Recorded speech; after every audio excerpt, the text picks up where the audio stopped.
La poética de la obra abierta. Entre las recientes producciones de música instrumental podemos notar algunas composiciones marcadas por unas características comunes. La particular autonomía ejecutiva concedida al intérprete, el cual no solo es libre de entender según su propia sensibilidad las indicaciones del compositor, es decir, como ocurre en la música tradicional, sino que debe intervenir francamente en la forma de la composición, determinando a menudo la duración de las notas o la seducción o la sucesión de los sonidos en un acto de improvisación creadora. Citamos algunos ejemplos entre los más conocidos. Primero, en el CK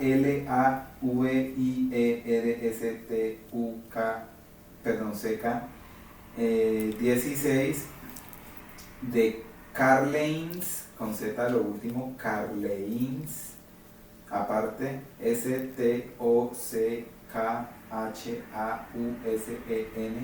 El autor propone al ejecutante en una grande y única hoja una serie de grupos entre los cuales éste escogerá primero aquel con que empezará y después de manera sucesiva el que se vincule al grupo precedente. En esta ejecución, la libertad del intérprete actúa sobre la estructura combinatoria de la pieza, montando automáticamente la sucesión de las frases musicales.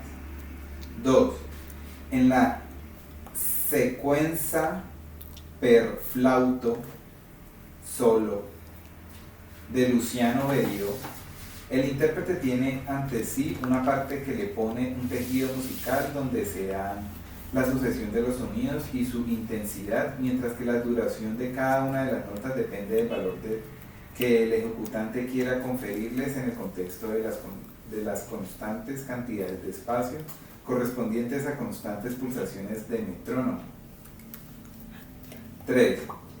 A propósito de su composición, Scambi, con B larga, Scambi, Henry Poussieu se expresa así: Scambi no constituyen tanto una pieza cuanto un campo de posibilidades, una invitación a escoger. Están constituidos por 16 sesiones. Cada una de estas puede estar concatenada a otras dos sin que la continuidad lógica del devenir sonoro se comprometa. Dos secciones, en efecto, son introducidas por caracteres semejantes, a partir de los cuales se desarrollan sucesivamente de manera divergente. Otras dos sesiones pueden, en cambio, conducir al mismo punto. Puesto que se puede comenzar y terminar con cualquier sección, se hace posible un gran número de resultados cronológicos. Por último, las dos secciones que comienzan en un mismo punto pueden estar sincronizadas, dando así lugar a una polifonía estructural más compleja. No resulta imposible imaginar estas proposiciones formales registradas en cinta magnética, puestas tal cual en circulación. Disponiendo de una instalación acústica relativamente costosa, el público mismo podrá ejercitar con ellas a domicilio una imaginación musical inédita, una nueva sensibilidad colectiva de la materia sonora y del tiempo. 4. En la terza sonata per pianoforte,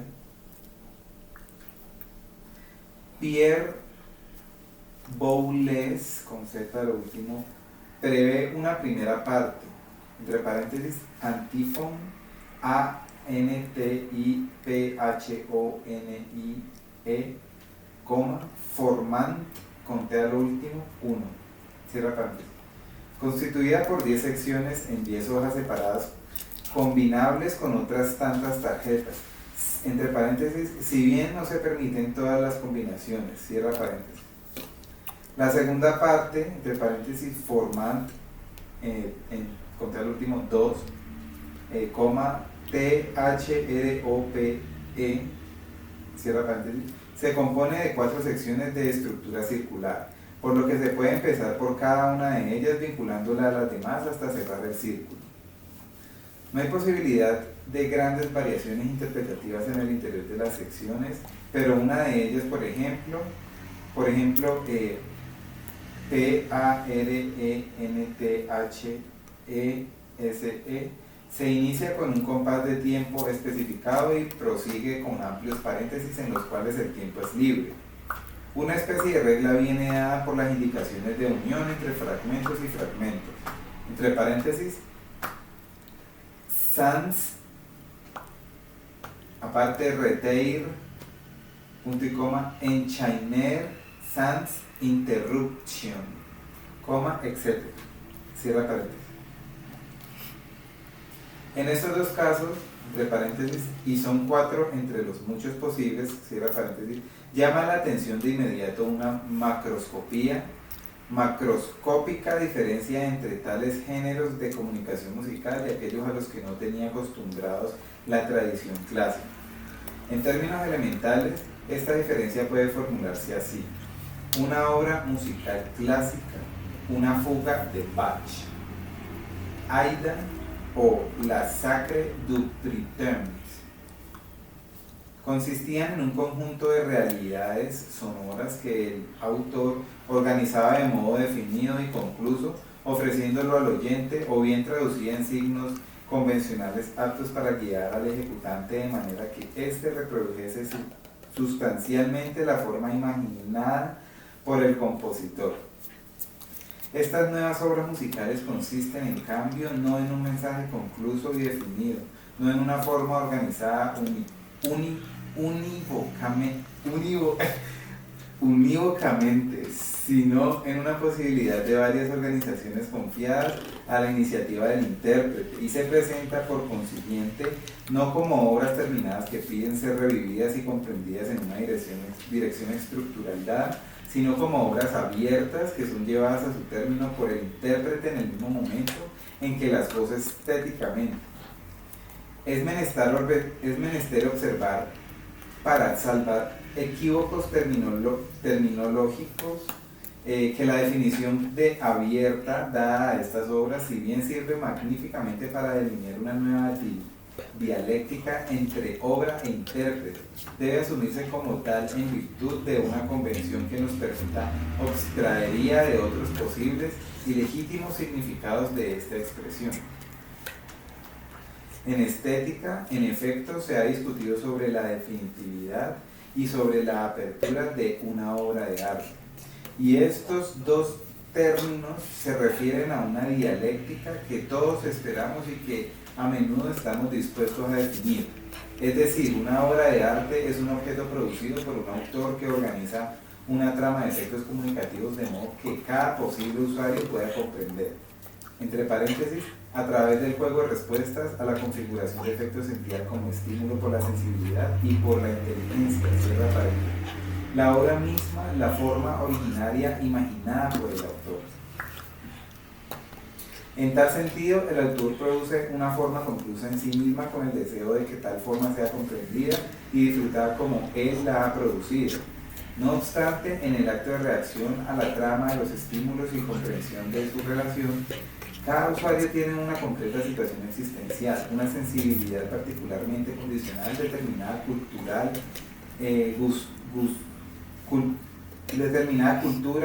gustos, propensiones, prejuicios personales, de modo que la comprensión de la forma originaria se lleva a cabo según determinada perspectiva individual. En el fondo, la forma es estéticamente válida en la medida en que puede ser vista y comprendida según múltiples perspectivas, manifestando una riqueza de aspectos y de resonancias sin dejar nunca de ser ella misma. Un cartel que indica una calle, en cambio, puede ser visto sin posibilidad de duda en un solo sentido, y si se transfigura en cualquier fantasiosa interpretación, deja de ser aquel cartel indicador con este particular significado. En tal sentido, pues esta obra de arte de forma completa y cerrada en su perfección de organismo perfectamente calibrado, es asimismo abierta, posibilidad de ser interpretada de mil modos diversos, sin que su irreproducible singularidad resulte por ello alterada. Todo goce es así una interpretación y una ejecución, puesto que en todo goce la obra revive en una perspectiva original.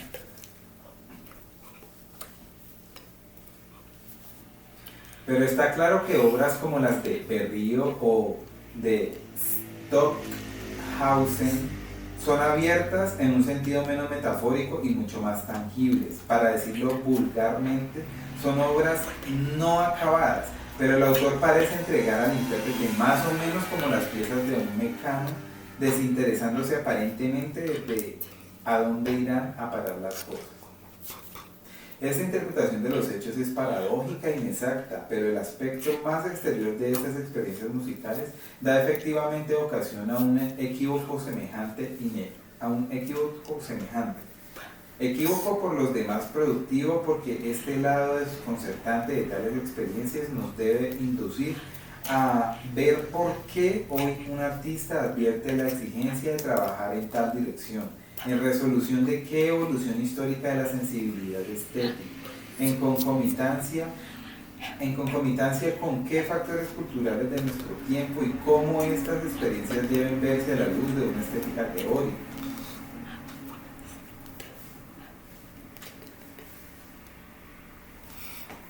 La poética de la obra abierta tiende, como dice Saussure, a promover en el intérprete actos de libertad consciente, a colocarlo como centro activo de una red de relaciones inagotables, entre las cuales él instaura la propia forma sin estar determinado por una necesidad que le prescribe los modos definitivos de la organización de la obra disfrutada. Pero podría objetarse, entre paréntesis, remitiéndonos al significado más amplio del término apertura que se mencionaba, cierra paréntesis, que cualquier obra de arte, aunque no se entregue materialmente incompleta, exige una respuesta libre e inventiva, sino por otra razón, si por la de que no puede ser realmente comprendida si el intérprete no la reinventa en un acto de congenialidad con el autor mismo. Pero esta observación constituye un reconocimiento de que la estética contemporánea ha actuado solo después de haber adquirido una madura conciencia crítica de lo que es la relación interpretativa, y sin duda un artista de unos siglos atrás estaban muy lejos de ser críticamente conscientes de esta realidad. Ahora, en cambio, tal conciencia está presente sobre todo en el artista, el cual en vez de sufrir la apertura como dato de hecho inevitable, elige como programa productivo e incluso ofrece su obra para promover la máxima apertura posible. El peso de la carga subjetiva en la relación de fruición, entre paréntesis, el hecho de que la fruición implique una relación interactiva entre el sujeto que ve y la obra en cuanto dato objetivo, cierra paréntesis, no escapó en absoluto a los antiguos, especialmente cuando disertaban sobre las artes figurativas. Platón, en el Sofista, observa, por ejemplo, cómo los pintores pintan las proporciones no según una conveniencia objetiva, sino en relación con el ángulo desde el cual ve las figuras del observador. Vitruvio distingue entre simetría y euritmia.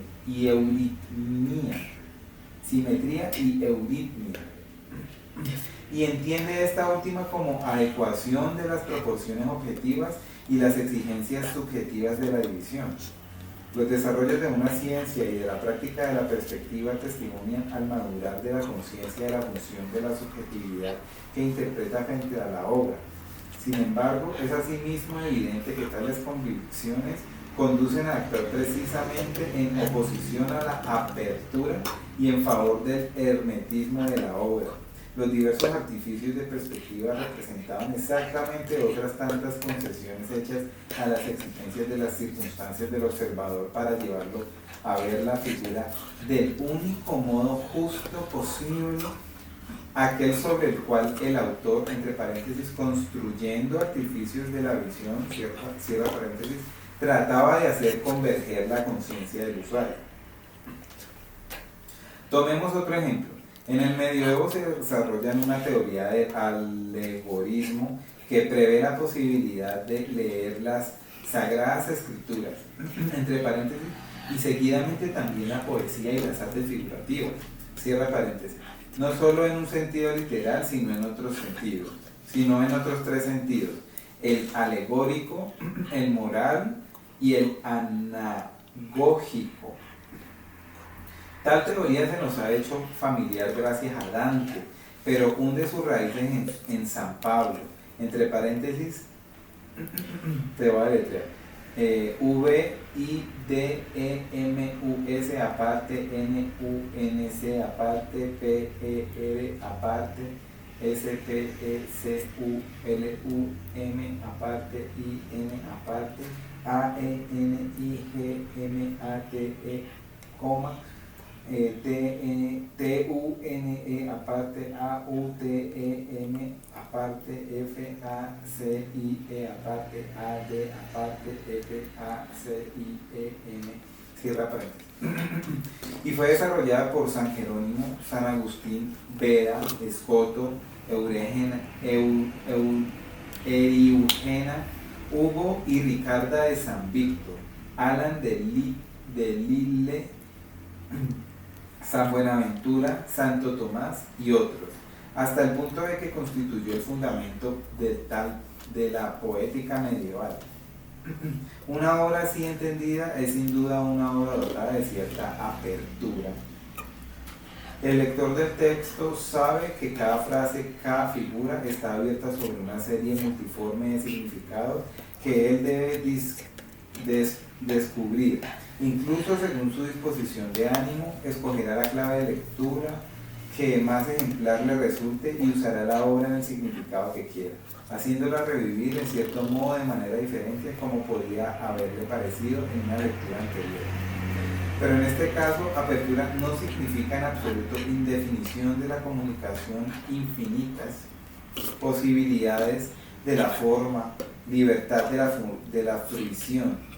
Se tiene solo una rosa de resultados de goce rígidamente prefijados y condicionados, de modo que la reacción interpretativa del sector no escape nunca al control del autor. Veamos cómo se expresa Dante en la Epístola 13. Dice: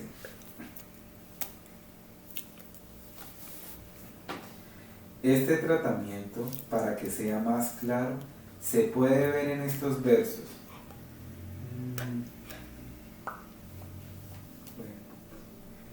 Inexitu Israel de Egipto, domó a Jacobo del pueblo, sacó a Jacobo del pueblo bárbaro.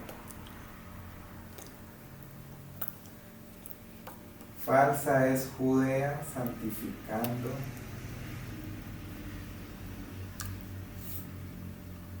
Israel e Israel con sus protestas.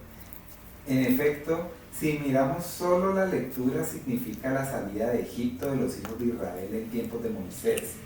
Si miramos la alegoría, viene significada nuestra redención por obra de Cristo. Si miramos el sentido moral, viene significada la conversión del alma del luto y la miseria del pecado al estado de gracia. Si miramos el sentido anagógico, viene significada la salida del alma santa de la servidumbre de esta corrupción a la libertad de la gloria eterna. Está claro que no hay otras lecturas posibles. El intérprete puede dirigirse en un sentido en vez de otro dentro del ámbito de esta frase de 4 estratos, pero siempre según reglas necesarias y previamente inívocas. El significado de las figuras alegóricas y de los emblemas que el medieval encontrará en sus lecturas está fijado por las enciclopedias, por los bestiarios y por los lapidarios de la época. El simbolismo es objetivo e institucional. Esta poética de lo unívoco y de lo necesario supone un cosmos ordenado, una jerarquía de entes y de leyes que el discurso poético puede aclarar en varios niveles, pero que cada uno debe entender en el único modo posible, que es el instituido por el Logos creador. El orden de la obra de arte es el mismo de una sociedad imperial y teocrática. Las reglas de lectura son reglas de gobierno autoritario que guían al hombre de todos sus actos, describiéndole los fines y ofreciéndole los medios para realizarlos.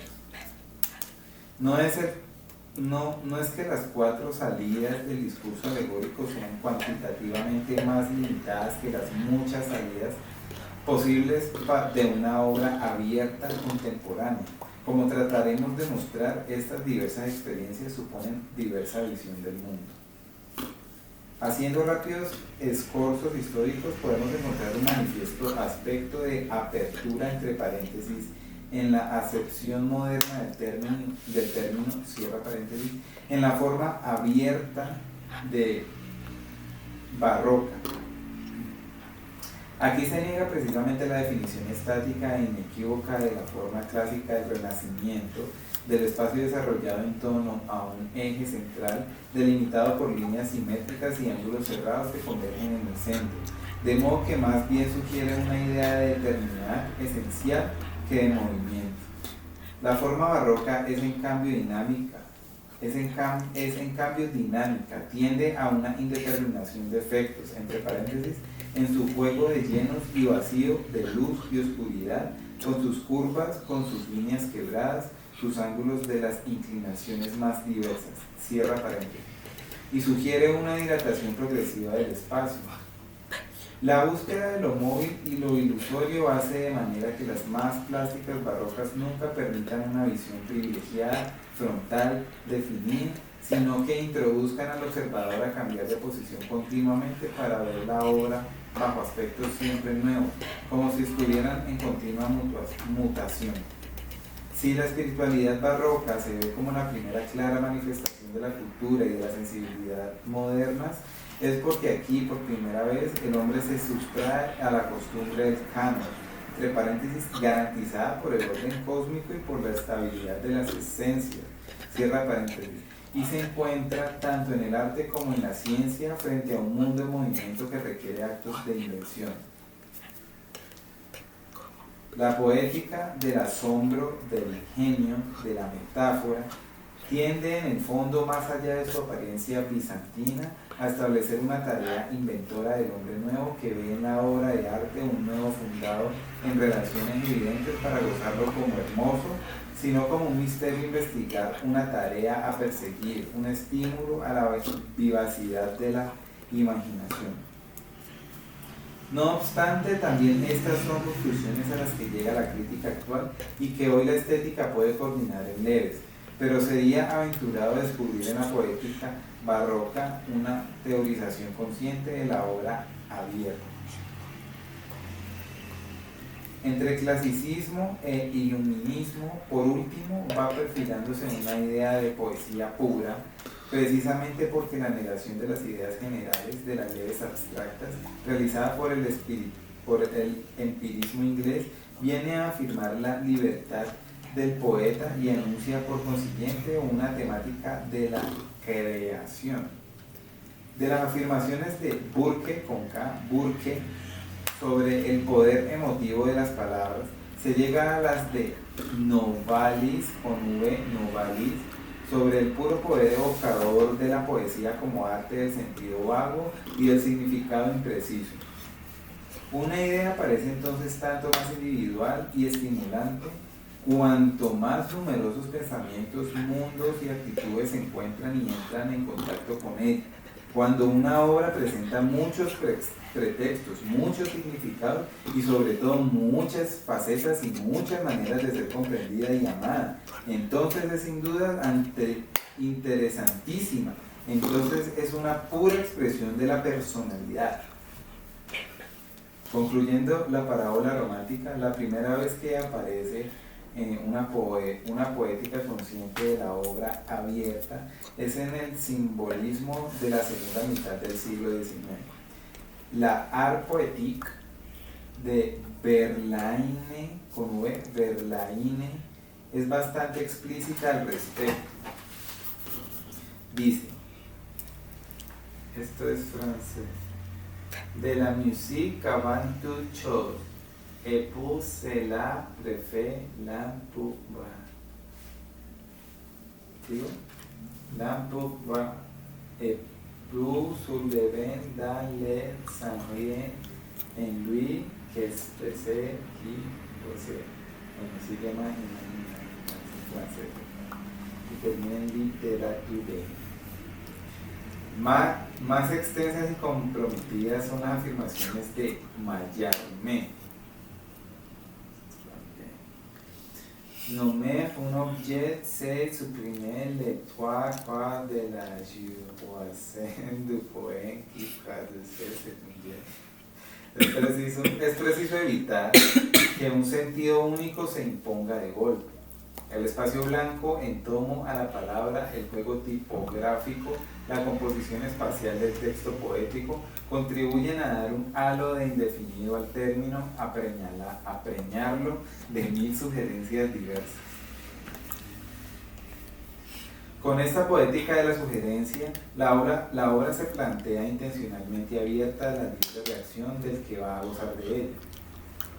La obra que sugiere se realiza siempre cargada de las aportaciones emotivas e imaginativas del intérprete. Si en toda lectura poética tenemos un mundo personal que trata de adecuarse con espíritu de fidelidad al mundo del texto, en las obras poéticas deliberadamente fundadas en la sugerencia, el texto pretende estimular de una manera específica precisamente el mundo personal del intérprete para que él saque de su interioridad una respuesta profunda, elaborada por misteriosas consonancias. Más allá de las intenciones metafísicas o de la disposición de ánimo preciosa y decadente que mueve semejante poética, el mecanismo de goce revela tal género de apertura. Mucha de la literatura contemporánea en esta línea se funda en el uso del símbolo como comunicación de los indefinido, abierta a reacciones y comprensiones siempre nuevas. Podemos pensar fácilmente en la obra de Kafka como en una obra abierta por excelencia.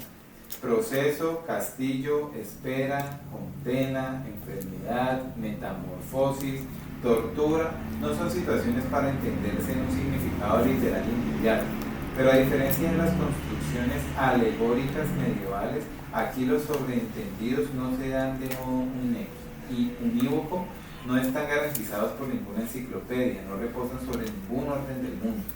Las muchas interpretaciones existencialistas, teológicas, clínicas, psicoanalíticas de los símbolos kafkianos no agotan las posibilidades de las obras. En efecto, la obra permanece inagotable y abierta en cuanto ambigua, puesto que se ha sustituido un mundo ordenado de acuerdo con leyes universalmente reconocidas por un mundo fundado en la ambigüedad, tanto en el sentido negativo de una falta de centros de orientación, como en el sentido positivo de una continua revisión de los valores y las certezas.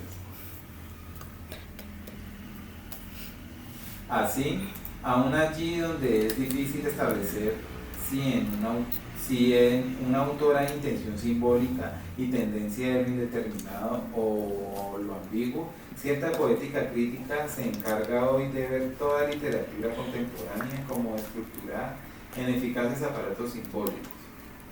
En su libro sobre el símbolo literario, W. Tyndall, con doble L al último, a través de un análisis de las grandes obras de la literatura de nuestros días, tiende a hacer teoría y experimentalmente definitiva la afirmación de Paul Valéry "Il n'y a pas de grâce de un té", hasta concluir que una obra de arte es un aparato que cualquiera, incluso su autor, puede usar como mejor le parezca. Este tipo de crítica tiende pues a ver la obra literaria como continua posibilidad de aperturas, reserva indefinida de significados. Y en este plano se ven todos los estudios americanos sobre la estructura de la metáfora y sobre los diversos tipos de ambigüedad ofrecidos por el discurso poético. Es superfluo señalar aquí al lector como máximo ejemplar de obra abierta, dirigida precisamente a dar una imagen de una concreta condición existencial y ontológica del mundo contemporáneo, la obra de James Joyce, James Joyce. En el Ulises Un capítulo como el de los Wandering Rocks, Wandering, aparte ROCKS, constituye un pequeño universo que puede mirarse desde distintos puntos de perspectiva, donde el último recuerdo de una poética de carácter aristotélico y con ella de un transcurrir unívoco del tiempo de un espacio homogéneo ha desaparecido totalmente.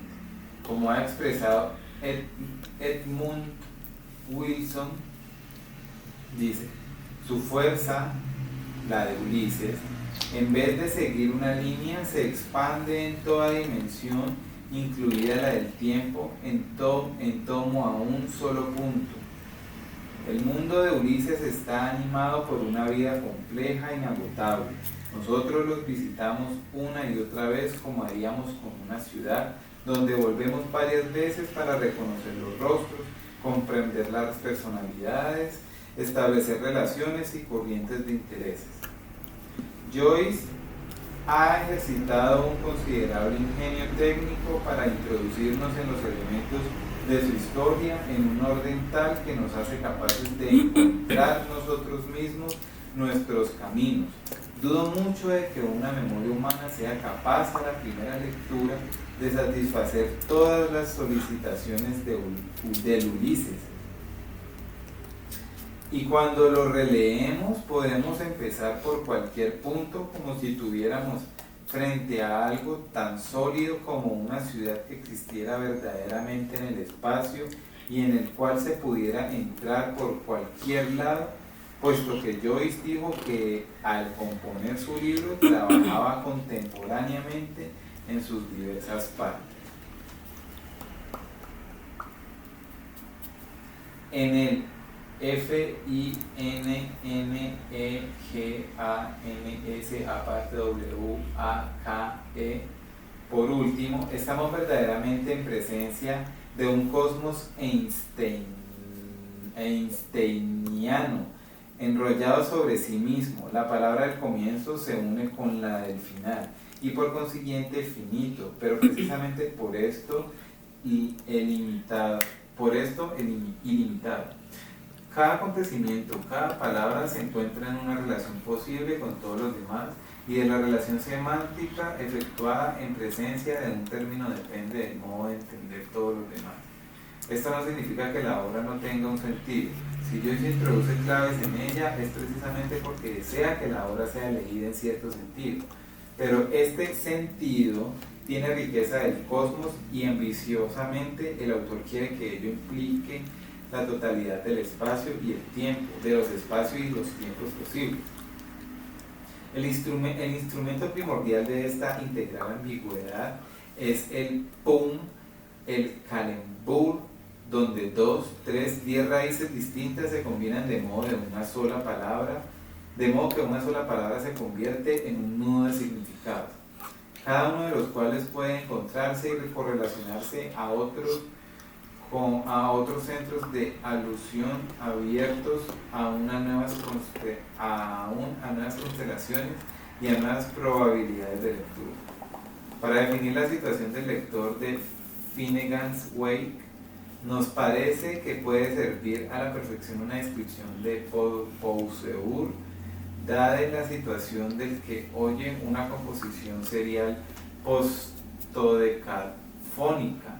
Dice: ya que los fenómenos no están ahora concatenados los unos a los otros según determinismo consecuente, corresponde al que escucha colocarse voluntariamente en medio de una red de relaciones inagotables, escoger, por así decirlo, él mismo, entre paréntesis, pero sabiendo bien que su elección está condicionada por el objeto que fija, cierra paréntesis, sus grados de acercamiento, sus puntos de contacto, su escala de referencias.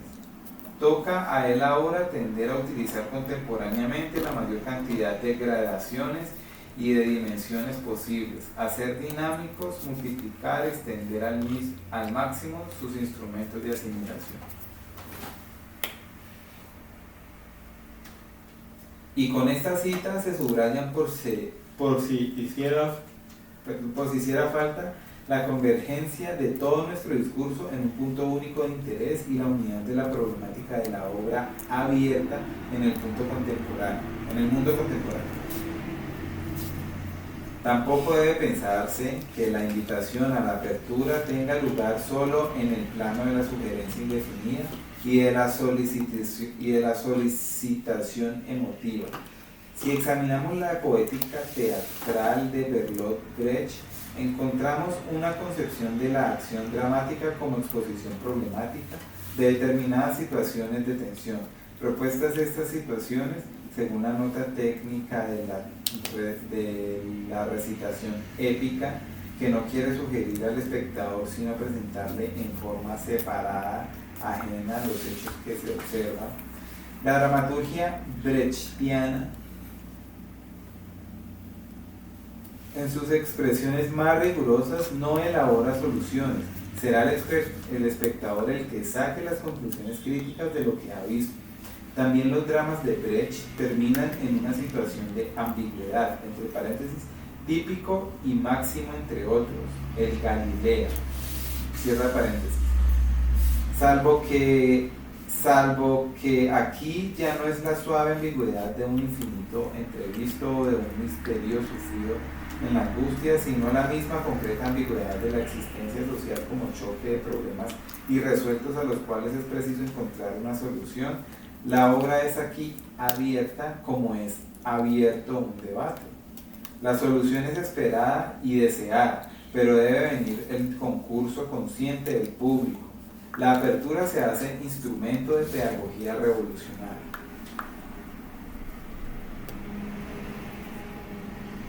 En todos los fenómenos examinados, la categoría de la apertura se empleaba para definir situaciones a menudo distintas, pero en conjunto los tipos de obras escogidos se diferenciaban todos de las obras de los músicos post-weberianos que habíamos examinado al principio. Indudablemente, del barroco a la actual poética del símbolo, se ha ido precisando cada vez más un concepto de obra de resultado no unívoco, pero los ejemplos examinados en el párrafo precedente nos proponían una apertura basada en una colaboración teorética mental del usuario, en el cual debe interpretar libremente un hecho de arte ya producido, ya organizado, según una plenitud estructural propia, entre paréntesis, aun cuando esté estructurado de modo que sea indefinitivamente interpretable, cierre paréntesis. En cambio, una composición como Scambi de Poseur representa algo ulterior, mientras que escuchando una obra de Weben con W-E-B-E-N, el que escucha reorganiza libremente y goza de una serie de relaciones en el ámbito del universo sonoro que se le ofrece, entre paréntesis, y ya completamente producido, cierra paréntesis. En Scambi, el usuario organiza y estructura por el lado mismo de la producción y de la manualidad el discurso musical. Colabora a hacer la obra.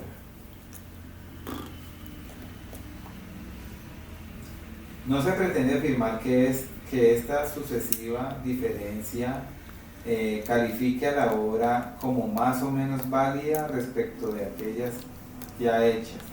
En toda la presente disertación se trata de distintos tipos de poética que se valoran por la situación cultural que reflejan y constituyen independientemente de cualquier juicio de validez estética de los productos.